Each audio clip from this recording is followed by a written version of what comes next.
Hydrogen in Motion is a Canadian clean tech company focused on a breakthrough challenge in the hydrogen industry: how to store hydrogen safely, efficiently, and affordably.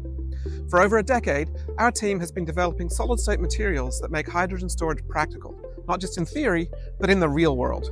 In this video, we take you behind the scenes of our research and development team, the people building the material that could change how hydrogen powers our future. Let's go meet our CEO and co-founder, Grace Kwon. Come on in.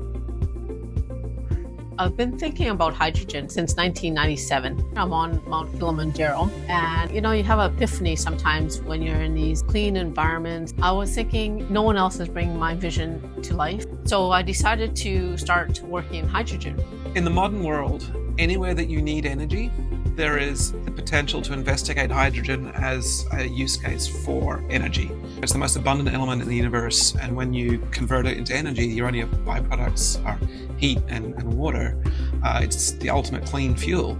Battery currently is dominant energy source in most scenarios. However, in order to have a safe energy supply in future, we really need hydrogen to join the game. I see what the major impediment was, and it was hydrogen storage. What H2M in Motion is doing is making carbon-based nanomaterial that stores hydrogen under low pressure.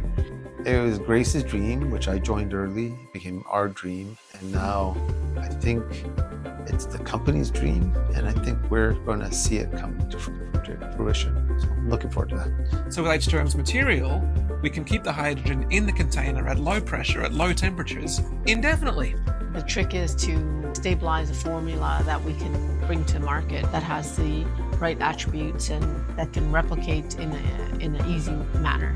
We take our graphite and in a way we want to expand the layers such that in the next step, the chemical species that we introduced can more effectively oxidize the material, can go in between the layers. The oxidation process introduces oxygen species, functional groups, and after that undergo a pyrolysis step where we are removing a lot of the oxygen species. We are stabilizing the 2D, 3D structure of the material. And then past that, there's sort of a step that we call doping and decorating. So we put in certain chemical species that allow us to add atoms that are dispersed throughout the system, as well as other atoms that attract hydrogen, which is really important for hydrogen storage. We do start from the designing of the material and to synthesize the material and then to characterize the material based on the goal set by the company. To me, modeling is an extension of thinking.